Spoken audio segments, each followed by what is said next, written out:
샬롬, 말씀 읽어주는 김기훈 목사입니다. 오늘도 기대하는 마음과 사모하는 마음을 가지고 하나님의 말씀 함께 읽겠습니다. 누가복음 17장 11절부터 19절까지의 말씀입니다. 예수께서 예루살렘으로 가시는 길에 마침 사마리아와 갈릴리 경계를 넘어가셨다. 예수께서 한 마을에 들어가시다가 나병 환자 10명을 만나셨다. 그들은 거리를 두고 서서 목소리를 높여 외쳤다. 주 예수여, 우리를 불쌍히 여겨주십시오. 예수께서 그들을 유심히 보시며 말씀하셨다. 제사장들에게 가서 너희 몸을 보여라. 그들은 갔고 가는 길에 그 몸이 깨끗해졌다. 그들 가운데 한 사람이 자기가 나은 것을 알고는 하나님께 소리 높여 감사하고 영광을 돌리며 가던 길을 되돌아왔다. 어떻게 다 감사해야 할지 몰랐던 그는 예수의 발 앞에 무릎을 꿇었다. 그는 사마리아 사람이었다. 예수께서 말씀하셨다. 10사람이 낫지 않았느냐? 9사람은 어디 있느냐? 돌아와서 하나님께 영광을 돌린 사람이 이 이방인 말고는 아무도 없느냐? 예수께서 그에게 말씀하셨다. 일어나 가거라. 내 믿음이 너를 낫게 하고 너를 구원했다. 이것은 하나님의 말씀입니다. 오늘은 삶의 자리가 시작되는 사순절 5번째 날인데요. 여러분이 함께 기도해 주셔서 토요일과 그리고 주일날 청년부 줌수련회를 은혜 가운데 마칠 수 있었습니다. 함께 기도해 주신 모든 분들께 감사의 인사를 드립니다. 오늘의 말씀을 함께 나누기에 앞서서 우리가 함께 묵상하지 못했던 토요일과 그리고 주일의 말씀을 간략하게 나누고 넘어가 보도록 할게요. 토요일은요 16장 14절부터 31절로 돈을 사랑하는 바리새인들을 향한 경고, 그리고 부자와 나사로 비유를 통해서 제자와 부에 대한 경고의 말씀, 교훈의 말씀을 우리에게 말씀해 주셨습니다. 기억나시죠? 그리고 주일은요 17장 1절부터 10절의 말씀인데, 이것은 13장 10절부터 계속되어 온 제자에 대한 결론 부분의 말씀입니다. 그 결론의 말씀이 무엇이냐? 우리의 삶 속에서 누군가를 걸려 넘어지게 실족하게 하지 말아야 한다라고 이야기하셨어요. 그리고 형제를 용서하라 라고 말씀하십니다. 이것을 실천하기 위해서는 엄청난 믿음이 필요한 것이 아니라 겨자씨만한 이러한 작은 믿음이 있으면 이것들을 실천할 수 있다라고 이야기하셨고요. 이것을 실천함으로 인해서 너희가 칭찬을 받거나 보상받으려고 노력하지 말라라고 제자도에 대한 말씀을 정리하십니다. 다 기억나시죠? 오늘 본문도 같이 한번 살펴볼까요? 오늘 본문은요 내용상 두 부분으로 나눠서 생각해 볼 수 있습니다. 먼저 첫 번째 11절부터 14절 말씀으로 고침받은 10명의 나병 환자입니다. 예수님은요 구속사역을 완성시키기 위해서 예루살렘을 향하여 가고 계시다라고 누가는 계속해서 기록을 하고 있습니다. 그 예루살렘을 향한 여정이 어디였냐? 바로 사마리아와 갈릴리 사이의 사이길이었어요. 그 당시 갈릴리 유대인들은요 갈릴리에서 예루살렘으로 순례의 길을 갈 때에 부정한 사마리아 지역을 지나지 않는 우회로를 선택했습니다. 그것이 바로 갈릴리와 사마리아 사이에 있는 우회길이었다라는 거예요. 이 우회로는요 이 두 지역을 경계하는 경계선이었습니다.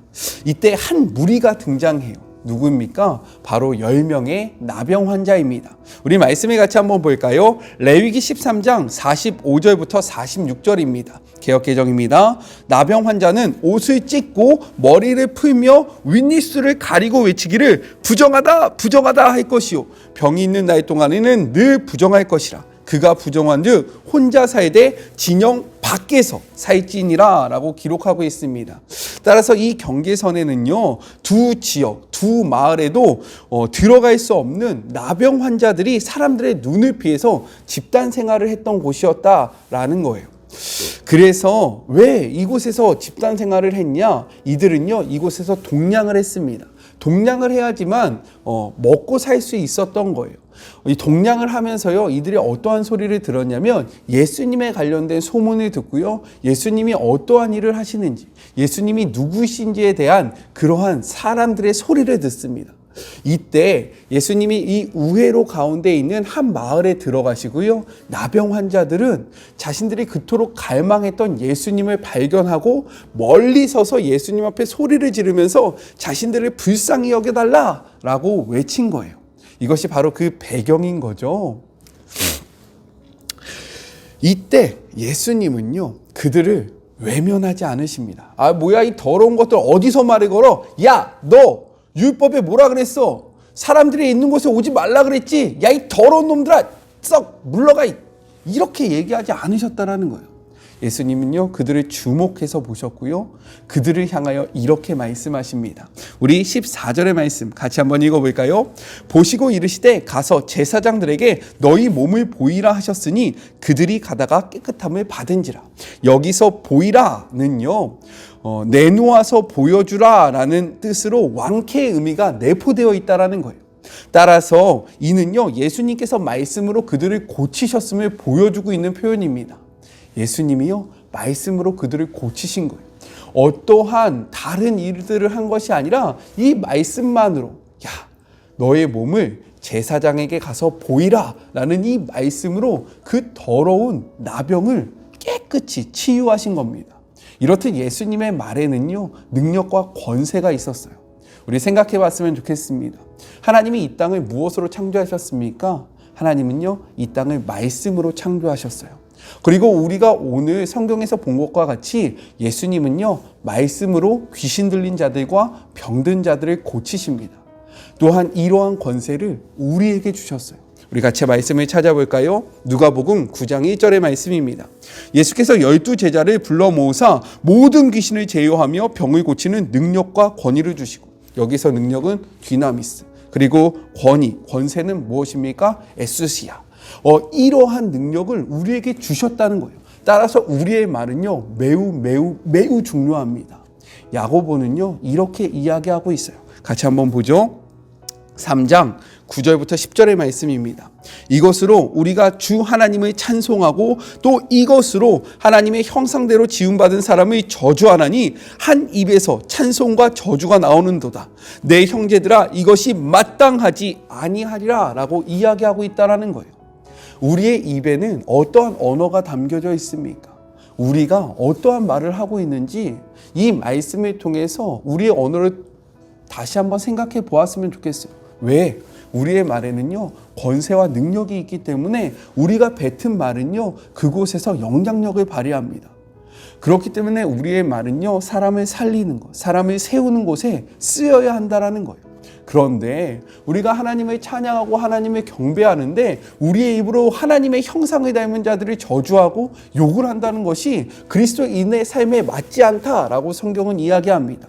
이 말씀을 통해서 우리의 언어 생활을 다시 한번 돌아보는, 그리고 부정한 하나님께서 기뻐하시지 않는 그 모든 언어들을 끊어내치시는 그런 복된 하루가 되셨으면 좋겠습니다. 예수님은요, 그들에게 제사장에게 몸을 보이라고 말씀하시잖아요. 왜 그랬을까요? 말씀을 한 번 더 찾아보죠. 레위기 14장 2절의 말씀입니다. 나병 환자가 정결하게 되는 날의 규례는 이러하니 곧 그 사람을 제사장에게로 데려갈 것이요. 예수님이 이렇게 말씀하신 이유는 무엇이냐? 이 나병 환자가 완치를 받았을 때는요, 제사장을 통해서 이것을 확증해야 됐기 때문에 이렇게 말씀하신 거예요. 이 말씀을 듣고 이 말씀을 믿고 나아갔던 10명의 나병 환자들은 그 제사장에게 가는 길에서 깨끗함을 받습니다. 우리 두 번째 단락을 같이 볼까요? 15절부터 19절, 감사를 표현한 한 사람, 사마리아인입니다.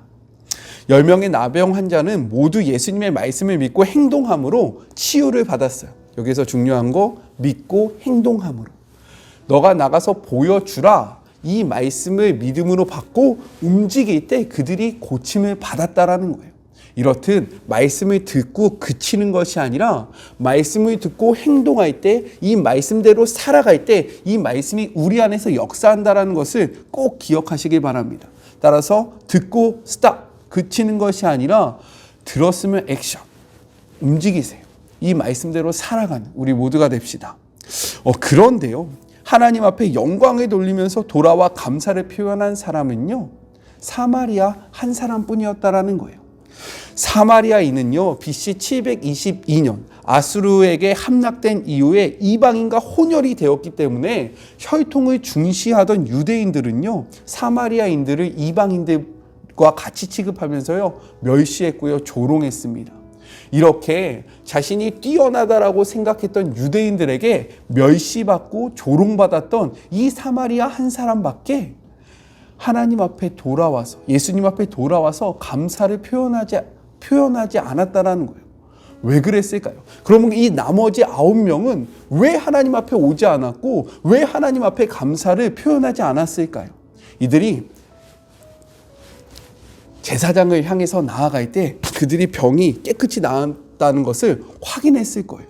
얼마나 기뻤을까요? 그런데 나병은요, 우리가 아까 전에 살펴보았던 것과 같이 사람들과 함께 할 수 없는 병이었어요. 이 병 자체도 괴롭지만 고독한 병이었고요. 공동체로부터 단절되는 그런 아픔과 상실이 있는 병이었습니다. 그런데 이들이 깨끗해진 거예요. 그러니까요, 정말로 빨리 제사장한테 가서, 야, 이거 봐봐, 제사장님 이거 보십시오, 나 깨끗해졌어요, 나 깨끗해졌어요, 이것을 인정받고 싶었을 거예요. 왜요? 그래야지만 자신이 그토록 사랑했던 가족들, 그리고 보고 싶었던 친구들에게 돌아갈 수 있기 때문입니다. 이렇게 확인을 받지 못하면요, 그들은 돌아갈 수 없는 거예요. 수많은 시간 동안 외로웠고 수많은 시간 동안 고독했기 때문에 하루빨리 그들과 함께하고 싶었던 마음을 충분히 이해합니다. 그런데 우리가 여기서 생각해 보아야 할 것이 있어요. 무엇입니까? 그들은 은혜를 받은 자들이었어요.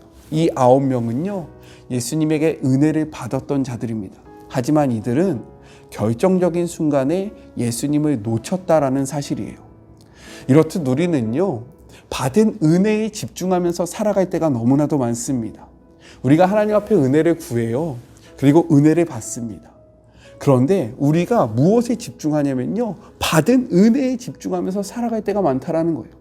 예수님은 무엇을 원하십니까? 예수님이 원하시는 것은 무엇이냐면 너희가 보여지는 이 은혜에 집중하는 것이 아니라 이 은혜를 주는 나에게 집중하기를 원하신다라는 거예요.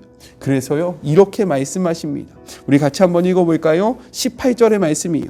이 이방인 외에는 하나님께 영광을 돌리러 돌아온 자가 없느냐 하시고, 예수님은요, 이 한 사람을 이방인이라고 이야기하십니다. 이것은 굉장히 이례적인 표현이에요. 신약 성경에서 이러한 표현은 여기밖에 나오지 않습니다. 이를 통해서 예수님이 말씀하시고자 하는 바가 무엇이었을까요? 이는 유대인들은 하나님의 큰 은혜를 받았음에도 불구하고 하나님께 감사하지 않는 패역함을 보인 데 반하여 이방인은 하나님께 감사하고 예수님께 나아옴으로 결국 구원의 은혜에 참여하게 될 것을 보여주고 있는 거예요. 앞으로 이방인들에게 복음이 들어갈 것을, 그들에게 구원이 있을 것을 보여주고 있는 그러한 말씀입니다. 저는요, 이 말씀을 통해서 우리가 무엇에 집중하고 있는지를 생각해보는 하루가 되었으면 좋겠습니다. 우리는요, 무엇에 집중하며 살아가고 있습니까? 눈에 보이는 그 은혜를 사모하고 있습니까? 아니면 이 은혜의 주관자 되시는 하나님과 예수님께 집중하고 있습니까? 이 말씀을 통해서 눈에 보이는 현상이 아니라 이 현상을 주관하시는 하나님과 예수님께 집중하는 그런 복된 하루가 되었으면 좋겠고, 또한 우리에게 온 그 하나님의 수많은 은혜 가운데 이 은혜를 가지고, 이 감사함을 가지고 하나님 앞에 나아가서 받은 은혜를 표현하는 그런 복된 하루가 되었으면 좋겠습니다. 이렇게 했을 때요, 이 사마리아인에게 왔던 축복이 있습니다. 무엇입니까? 이가 병 고침 뿐만이 아니라 구원을 얻게 되었다라는 거예요. 구원을 얻는 것이 중요한 거죠. 영원한 삶에 들어가는 것이 중요합니다. 수많은 은혜를 받았을지라도 구원을 받지 못하면 이것은 아무런 소용이 없는 거예요. 우리 하나님을 바라봄으로, 하나님과 동행함으로 이 구원의 여정을 완성하기 주님의 이름으로 권면하면서, 또한 이것을 적용해 보자면 우리가 받은 은혜를 가지고 하나님 앞에 감사하는 삶을 살아야 하고요. 그리고 우리가 주변인들에게 감사를 표현하는 하루를 살아야 된다는 거예요. 누군가에게 받은 은혜를 마땅하게 생각하지 마세요. 당연한 거 아니야? 이 정도는 내가 받아도 돼. 당연한 것은 아무것도 없습니다. 그렇기 때문에 오늘 하루 주변에 있는 사람들에게 감사를 표현하는 그런 복된 하루가 되었으면 좋겠습니다. 저부터 적용해 볼까요? 매일매일 정말로 짧지 않은 시간입니다. 그럼에도 불구하고 이 부족한 김기용 목사와 함께 하나님의 말씀을 묵상하는 우리 청년들 그리고 주의 모든 자녀들에게 진심으로 감사합니다. 우리 같이 기도할까요? 하나님 감사합니다. 우리는 은혜에 집중하는 자들입니까? 아니면 은혜의 주관자 되시는 하나님께 집중하는 자들입니까? 우리의 시선이 어디에 머무는지 다시 한번 확인하는 그런 복된 하루가 되게 하여 주시옵소서. 또한 우리의 언어에는 힘이 있음을 고백합니다. 우리의 언어가 사람을 세우고 사람을 높이고 사람을 섬기는 데 사용되게 하여 주시고, 우리의 언어가 다른 사람을 죽이고 비방하며 정말로 불평과 불만이 가득한 그 언어에서 돌이키는 삶이 우리 안에 있기를, 그런 복된 하루가 되기를 주님의 이름으로 간절히 소망합니다. 하나님께서 파수꾼을 우리의 입술에 보내주셔서 하나님께서 원하시지 않는 그 모든 말들이 선포되지 않는 그런 복된 하루가 되게 하여 주시옵소서. 우리에게 은혜 주심에 감사하며 그 받은 은혜를 표현하는 하루가 되기를 소망하며, 너무나도 사랑하는, 우리 때문에 이 땅에 오시고 우리 때문에 십자가에 달려 돌아가시고 우리 때문에 다시 살아나신 그 거룩하신 예수님의 이름으로 기도드립니다. 아멘. 사람을 살리는 그러한 언어를 사용합시다. 그리고 받은 은혜에 집중하기보다는 은혜를 주시는 하나님께 집중하면서 받은 은혜에 감사하는, 주변 사람들에게 감사를 표현하는 그런 복된 하루가 됩시다. 저는요, 또 내일 만나도록 할게요. 사랑하고 주님의 이름으로 축복하면서 오늘 하루도 힘내세요. 우리 내일 만나요. 안녕. 5일째 홀리코인 파이팅! 힘냅시다.